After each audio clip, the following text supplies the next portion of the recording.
Hare Krishna. Dear devotees, welcome back to the daily readings of Srila Prabhupada's books. Getting to be a habit, isn't it? You know, replace bad habits by good habits. You develop a good habit and stick with it. And it works in our spiritual lives. I was just talking to Sham Kishore and we were just reminiscing about how bad habits we had when we were in the material world had to be replaced with good habits. And the things that we learned in the material world, not everything, but some things, most things, we have to relearn. And that's the hard thing about becoming devotees, after having grown up, in material consciousness from having been trained. So this is the training, developing good habits.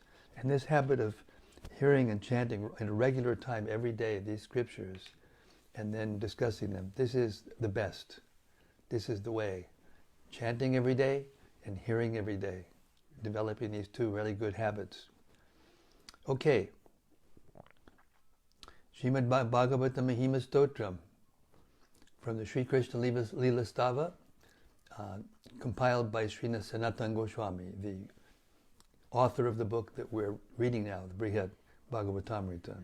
It's glorification of the Bhagavatam, but the Bhagavatam is the basis of the Brhad Bhagavatamrta and only of the Rasa Shastras written by the Goswamis under the order and guidance of Sri Chaitanya Mahaprabhu. It goes like this. Sarva Shastabdi Piyusha Sarva Vedaika Satpala Sarva Siddhanta Ratnaja Sarva Lokaika Drikprada. O nectar from the ocean of all scriptures, singular fruit of all the Vedas, rich mine of the precious gems of all conclusive truths, you are the only giver of sight to all the worlds. Sarva Bhagavata Prana Srimad Bhagavata Prabhu Kalidwandodita Ditya Sri Krishna Parivartita. O life, heir of all the Supreme Lord's devotees, O Master, Srimad Bhagavatam, you are the sun risen in the darkness of Kali. You are the exact image of Sri Krishna.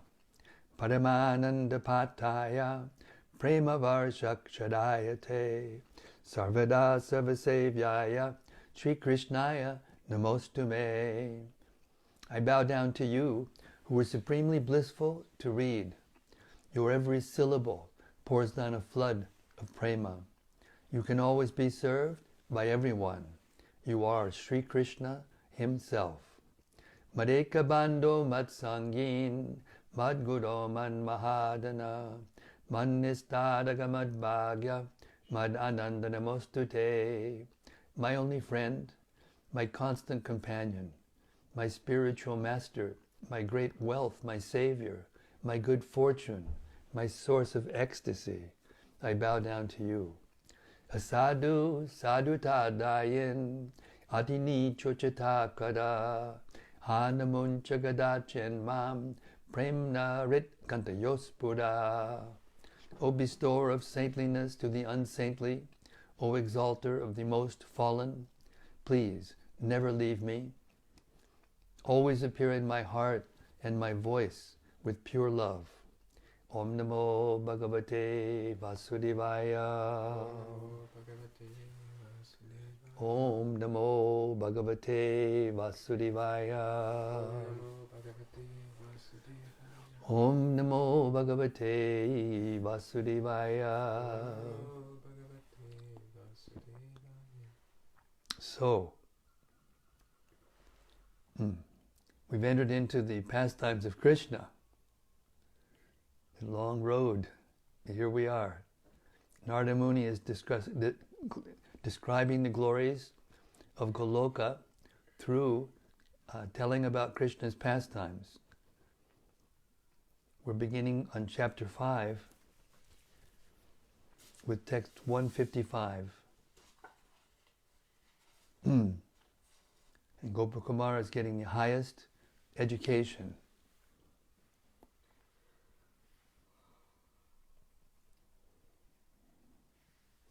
And he's entered into the rasa dance now. This is the topmost pastime.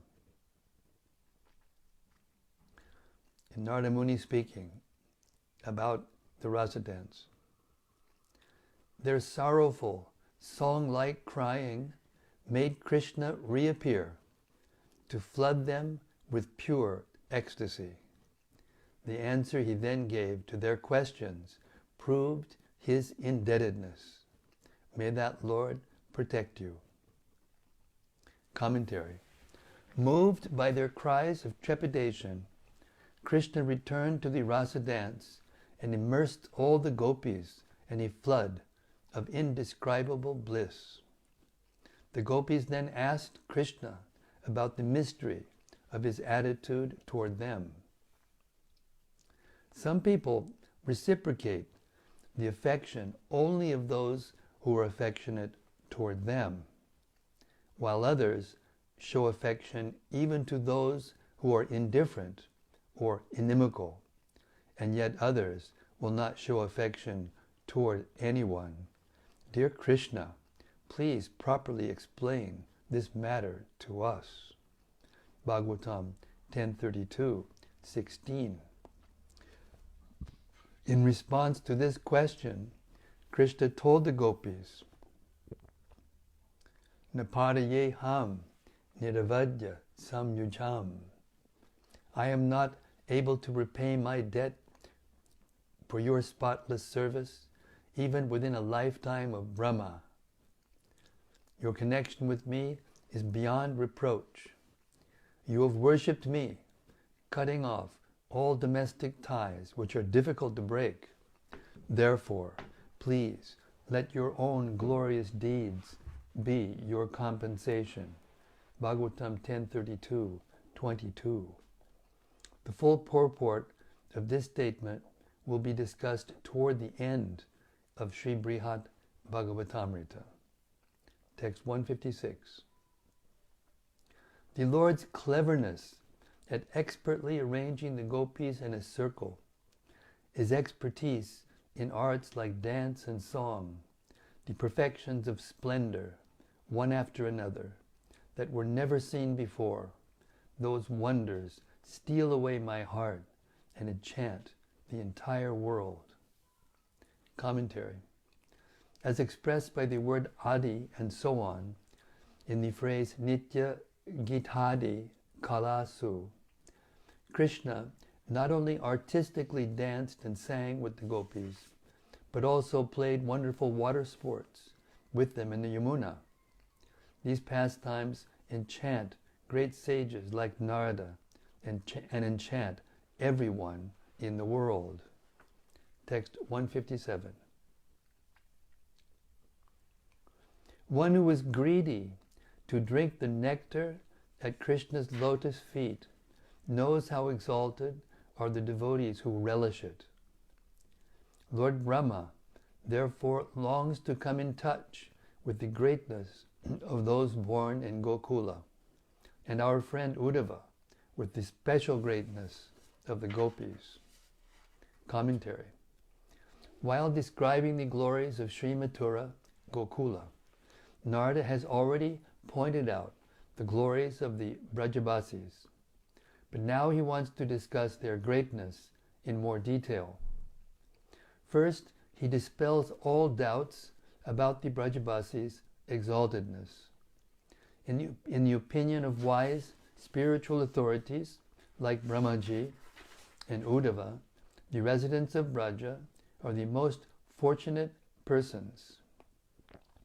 Brahma showed in his prayers to Krishna in Vrindavan that he is eager not only to become Krishna's servant, but more specifically to be given a little of the good fortune possessed by the Brajabasis. Brahma said, "My greatest possible good fortune would be to take any birth, whatever, in this forest of Gokula, and have my head bathed by the dust falling from the lotus feet of any of its residents." Their entire life and soul is the Supreme Personality of Godhead, Mukunda, the dust of whose lotus feet is still being searched for in the Vedic mantras. Bhagavatam 10:14-34. When Uddhava visited Vrindavan, he spoke similar praise of the gopis. The gopis of Vrindavan have given up the association of their husbands, sons, and other family members who were very difficult to give up, and have forsaken the path of chastity to take shelter of the lotus feet of Mukunda, Krishna, which one should search for by Vedic knowledge. Oh, let me be fortunate enough to be one of the bushes, creepers, or herbs in Vrindavan, because the gopis trample them and bless them with the dust of their lotus feet. Bhagavatam 10:47-61. One should not think that Brahma's aspiration for any birth at all in Vrindavan is better than Uddhava's specific desire for a birth in which he can have on his head the dust from the gopis' feet. Brahma, after all, is the appointed ruler of the material world, and simply to become a pure servant of Krishna would be a great success for him. Uddhava, however, being already Krishna's intimate servant and friend, will be satisfied only by becoming one of Krishna's dearmost devotees. As a general rule, people desire what they lack. The prayers of both Brahma and Uddhava, each in their own way, are completely fitting. Text 158.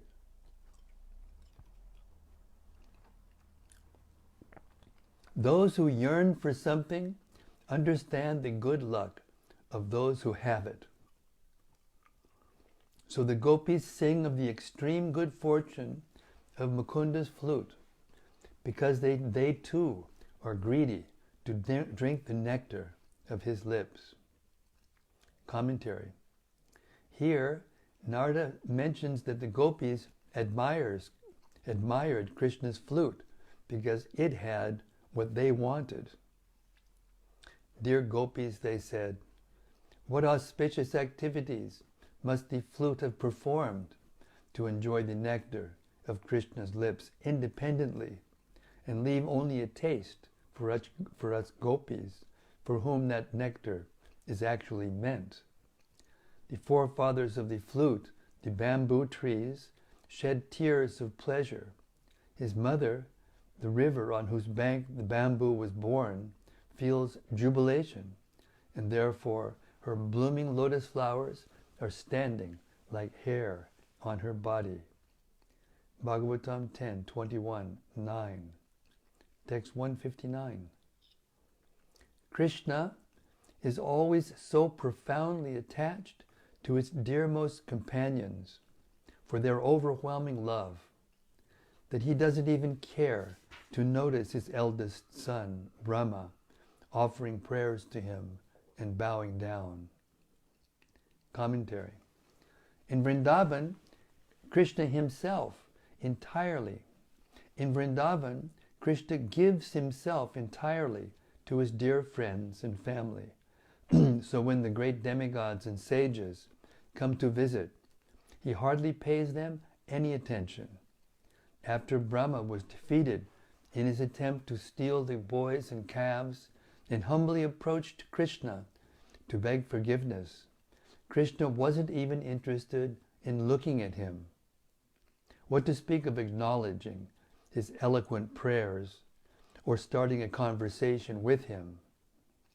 Later, after Indra tried to destroy Vrindavan and then came with the Surabhi cow to apologize, Krishna chose to speak to him, but only because Indra was terrified of losing his heavenly post. Another reason Krishna agreed to pay attention to Indra is that Krishna was pleased with being anointed Lord of the cows and given two new names, Govinda and Upendra. Krishna was further pleased because Surabhi, the ancestor of all cows, accompanied Indra, because the great devotee Surabhi requested Krishna to forgive the penitent demigod's offenses. Krishna dealt kindly with Indra. Text 160. Not even for a moment is Krishna keen to talk with persons like me, whose only goal in life is his lotus feet. Indeed, that romantic hero of the cowherds is enchanted by some forest dwellers who know all sorts of herbs and mantras. Commentary. Krishna might not care much about demigods with official status like Brahma, but what about Narada, who is a simple devotee with no material position? Narada has no shelter other than Krishna, yet he laments that Krishna is too busy with the Brajavasis even to say hello to him. What to speak of offering the proper greeting for a respectable sage? Narada's jealousy impels him to suspect that the Brajavasis are controlling Krishna with herbs and mantras. The Supreme Personality of Godhead, of course, can never succumb to such material influences, but Narada in his ecstasy thinks like that. The only power that can subdue Krishna is the Brajavasis' pure love. Another indication of Narada's jealousy is his ironically speaking of Krishna as Goshtan Nagara, the romantic hero of the cowherd village. This name also implies that although Krishna is very clever, the Brajavasis are even more clever, since they have him under their control. Text 161. Who can describe the Brajavasis' attachment to Krishna? In their pure love, they know him only as the young son of Nanda Gopa. And though fully blessed with that love, they spend all their time in great distress. Commentary. The previous verses have described Krishna's affection for the Brajavasis, and now we hear about their attachment for him, their attachment to him. The residents of Braja are the greatest Vaishnavas because they are motivated only by absolutely pure love, undiluted by reverence. Such intense love shows unique symptoms that to untrained eyes appear to be signs of unhappiness. This has already been discussed in previous chapters of Brhad Bhagavatamrta, and later it will be analyzed even more explicitly. Text 162. The residents of Braja have transcended time. For those of us blessed with the opulence of wisdom, their feet are deserving of worship in every way. Even the Yadavas here, who know the unexcelled flood of the ecstasy of Vaikuntha, worship those residents of Braja. Commentary. It would be wrong to think that the Brajavasis consider Krishna one of their own because they are ignorant of his absolute position as God. The devotees of Braja are not ignorant, nor do they ever suffer or waste time. They act as they do only because of their pure prema, for which the exalted Vaishnavas of Dwarka, including Uddhava, hold them in the highest regard. Text 163. The people of Braja are not bewildered by Krishna. The truth is that he is bewildered by them. When he forgot what he had to do for the demigods, I had to go to him myself and somehow remind him, oh, you have some unfinished business.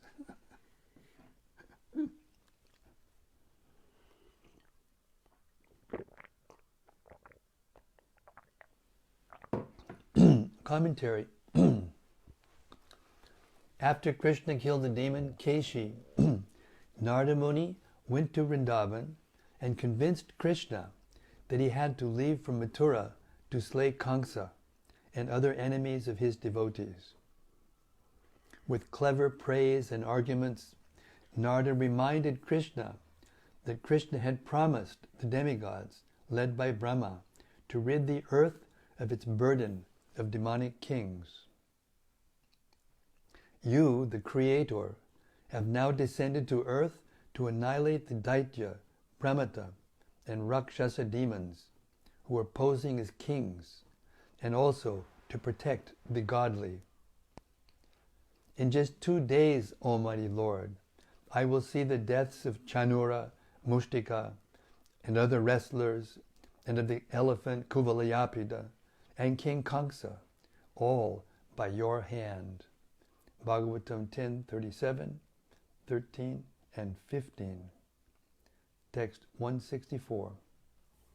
Somehow or other, the wise Akrura, desiring to promote the welfare of the Yadus, took him from Braja to Madhupuri, as if by force. Commentary. By telling Krishna about the suffering of his parents, Vasudeva and Devaki, Akrura convinced him to come to Mathura. Your elderly parents have now become dependent servants, and because of you, they are being harassed by evil-minded Kamsa. Harivamsa 226:16. Text 165. Krishna can never abandon the people of Braja. He surely returns there again and again to reside and enjoy his pastimes. Commentary. In his eternal pastimes, Krishna again and again goes to Mathura to help the Yadus, and again returns home to Vrindavan. And when he comes back to Vrindavan, he resumes his Vrindavan pastimes. With the word Dhruvam, certainly, Narada assures Gopakumar that there is no reason to doubt these words. Text 166. But Krishna is most curious to see how the devotees of Braja respond to the waves of ecstasy born of separation. Indeed, seeing this gives him great pleasure. So just as he sometimes hides in a cave in the forest groves, on some pretext, he sometimes goes away from Braja while playing in his various pastimes. Commentary. If Krishna never abandons the Brajvasis, how is it they experience separation from him? The answer is that although Krishna is always with him, he sometimes hides from them for a while, just to see the extreme ecstasies found only in separation. He does this to increase both their pleasure and his own. Text 167.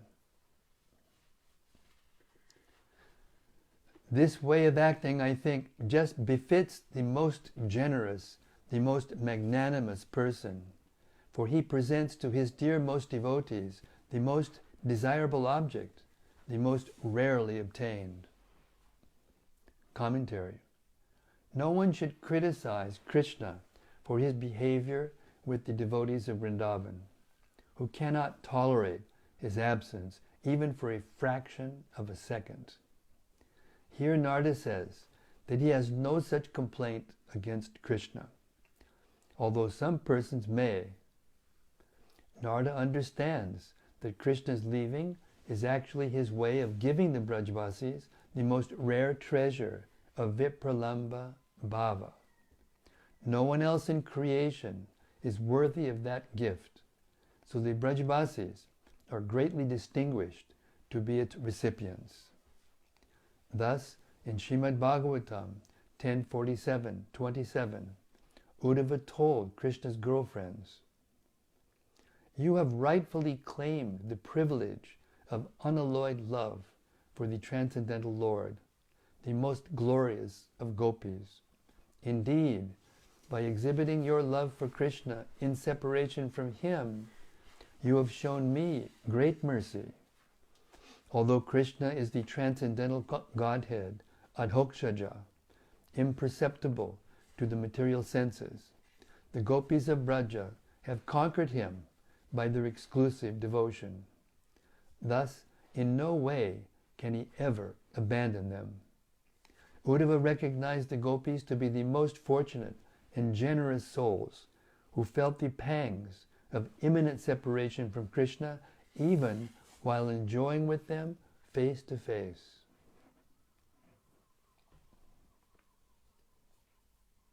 Text 168.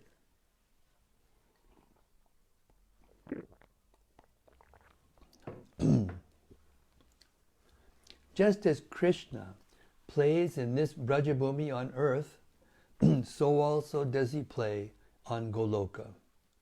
The two realms are only imagined to be different, one above the other. Commentary. The whole purpose of this discourse has been to enlighten Gopakumar about the glories of Sri-Goloka, the topmost spiritual world. What Narada has said about Gokula on earth is also true of the original Goloka. The difference between the two is slight, although one is located on a planet in the middle of the material universe and the other is above Vaikuntha. There is no substantial difference between them. Text 169. But in this earthly Brajabhumi, not everyone can see him all the time, even though he forever enjoys in the company of Sri Nanda and others. Commentary. Only once in a day of Brahma, at the end of a certain Dwapara Yuga, can everyone see Krishna in Gokula. At other times, he is visible only occasionally and only to a few. In Goloka, however, everyone can see him all the time. Text 170. Just as in Vaikuntha, devotees like Sri Garuda are the Lord's eternal associates, in Goloka, the devotees of Braja, we understand, are his eternal, dear companions. Commentary. Nanda Maharaj and the other Brajavasis live with Krishna not only on earth, but also in the eternal kingdom of Goloka. Text 171. They enjoy pastimes with the Lord of their lives, the personality of Godhead, in the same way in both worlds, Brajabhumi on earth and Goloka in the spiritual realm, according to their pleasure. Text 172. The disciplines by which devotees in practice can reach Sri-Goloka, those very same disciplines let them see the Lord performing pastimes like those of Goloka, completely satisfied in Brajabhumi in the mortal world. Commentary. To search out his Lord, Gopakumar need not go down to Gokula on earth, but he does need to learn the sadhana for the special practices for attaining Krishna's personal abode. For intimate associates like Nanda Maharaj, no spiritual practice is needed because they are eternal Brajbasis. But for everyone else, careful endeavor is required. On this path, not everyone attains the same level of success. A devotee may develop Krishna consciousness to the point of being able to see Krishna, but may not be able to see him busily enjoying the special pastimes of Vrindavan, Tadrik Kridam, with his intimate devotees. When more advanced, a Vaishnava may occasionally see Krishna engaging in his Vrindavan pastimes, but not displaying the full scope of his blissful enjoyment. Su prasanam. And even such a Vaishnava may not be fortunate enough to enter Krishna's eternal pastimes and play with Krishna in absolute freedom. The highest perfection of Krishna consciousness is rarely achieved. My dear boy, how is it that you are so eager to take shelter of the lotus feet of this Gopal Dev, to see all those sweet pastimes. Commentary. Narada's mind is perplexed by the thought that this simple boy, Gopakumar, is intent on gaining the realization most rarely achieved. 174. Dear brother, you must understand that to attain him is exceedingly difficult, especially because of the devotional discipline required. Of this I am firmly convinced. Commentary. Gopakumar may argue that with the blessings of pure saints like Narada, nothing is impossible. But Narada warns him, so difficult is the goal that even Narada's mercy will not be of much help. By saying this, Narada hopes to increase Gopakumar's eagerness to reach Goloka. Text 175. Most living entities have no ability to discern good from bad. Only a few human beings can ascertain the proper way to behave. Commentary. The vast majority of conditioned jivas live in subhuman forms of life. In the bodies of lower species like animal, bird, and insect, they have no higher intelligence with which to judge ethical values. Human beings normally have some concept of right and wrong, but only a few apply that understanding consistently to how they act.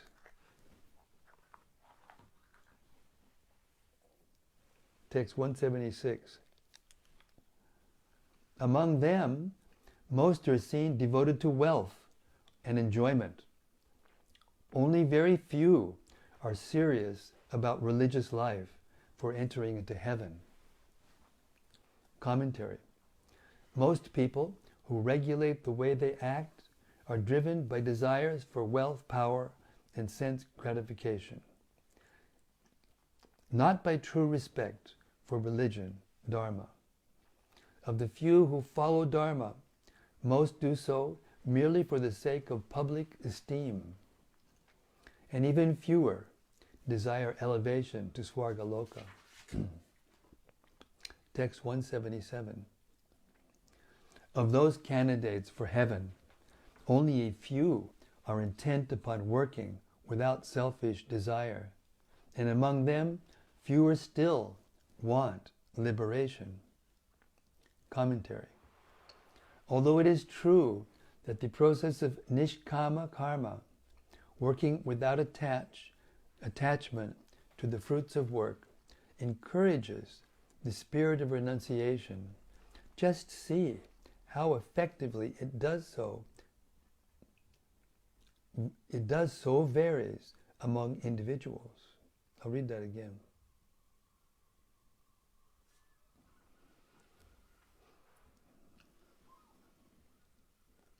Although it is true that the process of nishkama karma, working without attachment to the fruits of work, encourages the spirit of renunciation, just how effectively it does so varies among individuals.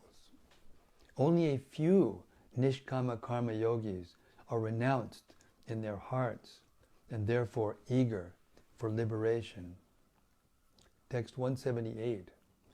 Of the aspirants for liberation, hardly a few are transcendental, liberated souls, and of those exalted transcendentalists, only a few are dedicated to the devotional service of the Lord.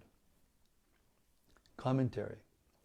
Persons firmly fixed in the practice of yoga are called hangsas, and those who have factually realized the self are called paramahangsas. Paramahangsas are liberated, but even most of them are still enjoying the remnants of their accumulated karma. Among all paramahangsas, only a few are completely perfect, and of those perfected beings, fewer still have no desire other than the selfless devotional service of the personality of Godhead. Those most rare persons have the sharpest intelligence and gravest purpose. By the grace of the Supreme Lord, they understand how insignificant liberation is. They are called Mahashayas, wise souls, by virtue of their unbounded and unalloyed enthusiasm for Bhakti Rasa. As Sri Parikshit Maharaj told Shukadeva Goswami in the 6th canto of Srimad Bhagavatam, 6.14, 3 through 5. In this material world, there are as many living entities as atoms. Among these living entities, a very few are human beings, and among them, few are interested in following religious principles. O best of the Brahmanas, Shukadeva Goswami, out of many persons who follow religious principles, only a few desire liberation from the material world. Among many thousands who desire liberation, only one may actually achieve liberation, giving up material attachment to society, friendship, love, country, home, wife, and children. And among many thousands of such liberated persons, one who can understand the true meaning of liberation is very rare. O great sage, among many millions who are liberated and perfect in knowledge of liberation, one may be a devotee of Lord Narayana or Krishna. Such devotees who are fully peaceful are extremely rare. To call the Vaishnavas Prashantatma, persons of peaceful mind, is an understatement, because the satisfaction of Krishna consciousness reaches far beyond ordinary ideas of peace.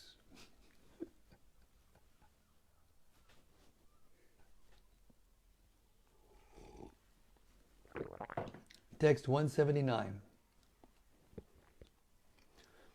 And even among the Supreme Lord's devotees, those eager to give their hearts in exclusive friendship to the lotus feet of Srimad Madan Gopal are by far the most rare, without a doubt. Commentary. As mentioned above, Parikshit Maharaj also confirmed that among great souls, devotees of Krishna are the most rare. He therefore said, Vritrasura was situated in the blazing fire of battle and was an infamous, sinful demon, always engaged in giving troubles and anxieties to others. How could such a demon become so greatly Krishna conscious? Bhagavatam 6.14, 6. The methods of discipline and the scriptural statements that teach them should be understood to differ according to the different goals to be achieved. Commentary. Because some goals of life are more popular than others, the disciplines the Vedic scriptures recommend for various ambitions vary in prominence. The Shastras teach more about economic development, somewhat less about sense gratification, still less about religiosity, still less again about liberation, and the least about devotional service. For artha and kama, there are numerous engagements of the body, speech, and mind.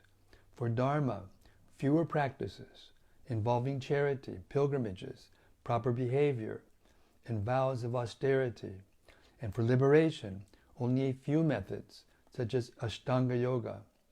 And still fewer and lesser are the simple sadhanas of Bhakti Yoga, beginning with hearing and chanting. What we're doing right now, folks, what we're doing right now is already at the topmost level of Bhakti Yoga.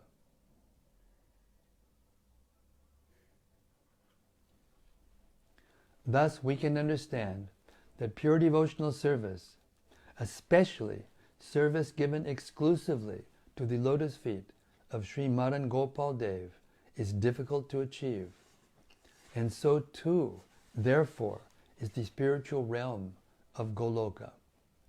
It is obtainable only by unalloyed devotion to Madan Gopal.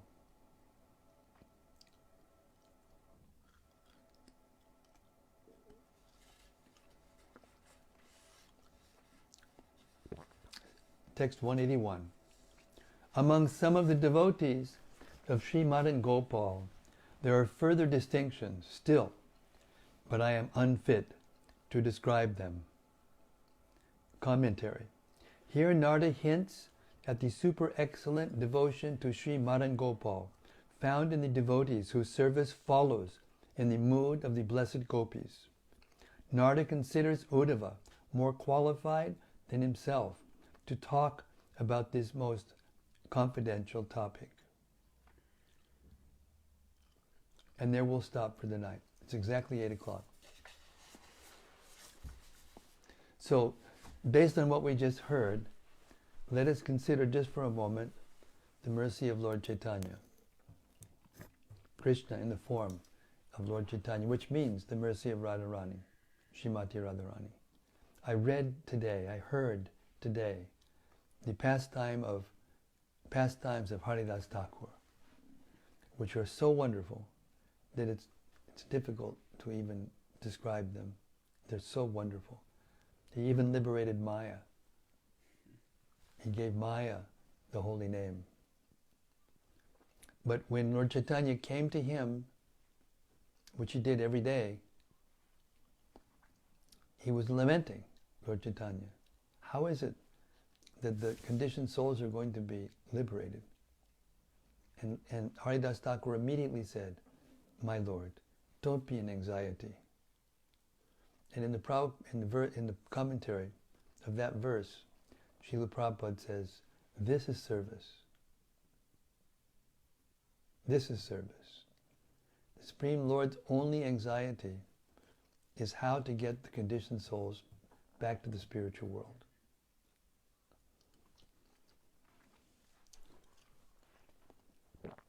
And then Lord Chaitanya went further and he said, but what about the non-moving living beings? And Haridas Thakur said, my Lord, you came to this world and you chanted Hare Krishna loudly. And your glories are inconceivable. Your potential to do good is inconceivable. And by that loud chanting, you actually delivered every living being in the universe. Think about that. You can't even think about it. And then Lord Chaitanya said, but Haridas, if all the living beings left the material world, there would be no material world. And Haridas Thakur said, no, my Lord. This is your potency. It is so inconceivable that all the souls that are there in the Brahmajyoti in line, waiting to get into the material world, so they can do something to get back to the spiritual planets, they'll come and fill the whole universe up. And in purport to that, Prabhupada uses the example of, don't worry if all the prisoners in a prison house become well behaved and lose the prison house. They don't close down the prison house because there are always criminals to come in. This is what Jiva Goswami meant when he said, and unless you can actually really accept that Krishna can do anything, can you understand him? The profundity of his purposes are impossible to understand, except by unalloyed pure devotees, he can never hide himself from. Okay, that's all. Hare Krishna. I just wanted to share that nectar that I heard today from the Chaitanya Charitamrita. This is from Vrajvalabha. Haribo Braja. Hare Krishna, please accept my humble obeisances or glories to Srila Prabhupada. In terms of overcoming material training, how does one extend beyond the understanding that seeing is believing. Hari Bol. Well, for most, it's a gradual process. And the first thing that we have to see for ourselves is that we really don't belong in this material world, that we can't actually enjoy here, that we can't actually own anything, because anything we get and own and get attached to, it gets taken away from us. And even sometimes someone or something that we get that we're so attached to, it breaks down, or the relationship breaks, or whatever, either just by the ordinary course of events of Kali Yuga, where quarreling and fighting and those things are commonplace. They're so commonplace. People of Kali Yuga have forgotten completely about what real peace is, what the purpose of life is, to live a peaceful life so that we can actually go back home, back to Godhead. We can't find what we're looking for here. So that's the first thing. Until the soul wakes up to that, and we all have, who are even trying to chant Hare Krishna, especially those of us who have taken initiation from Srila Prabhupada, or one of his authorized representatives. And from there, it's a gradual process, and we just heard about it. How the desires have to become more and more refined, more and more refined, more and more refined. And those things can happen only in the association of unalloyed devotees, of devotees who don't have any purpose in this material world, other than helping others and serving Krishna and pleasing Krishna, pleasing the senses of Krishna. Because the senses, our senses, can only be pleased underneath the gross and subtle senses by the spiritual senses. We have spiritual senses. Otherwise we wouldn't be able to see and feel and touch and play and smell and look and see and play. The material senses are inert. This is philosophy, to understand the difference between matter and spirit. You have a very beautiful husband or very beautiful wife, and they're one night they die in the bed. Are you going to have enjoyment with them? And not unless you're a sick person, a very mentally diseased person. There's a word for that, I can't remember what it is. Necrophilia or something.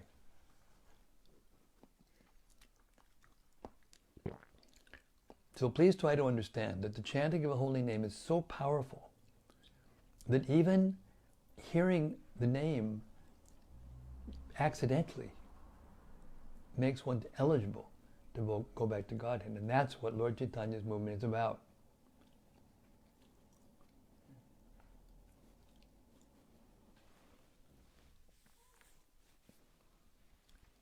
I'm always writing to Rati Manjari when she sends me the video clips of her kirtans that she's been taking out with the devotees, and gradually they're going from 2 to herself alone to 2 or 3 devotees, then 6 or 8, and now it's up to 25 or 30. This is really big service now in Kali Yuga, the way it is. So unless we understand the actual unlimited potency of Krishna to do anything, we won't be able to take full shelter of him as the only person who can give us full shelter and full satisfaction. Hare Krishna.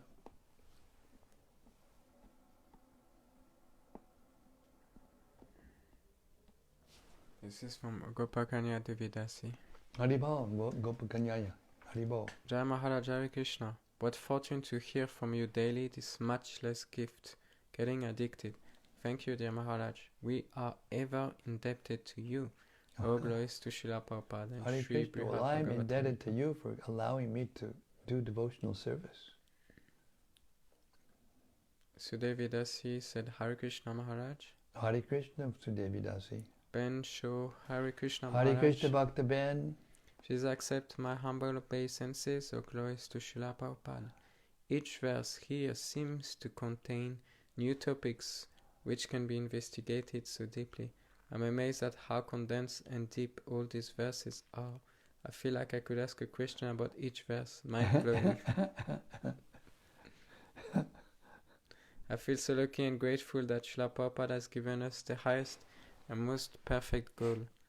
It's home how we shouldn't squander such a rare chance. Yes.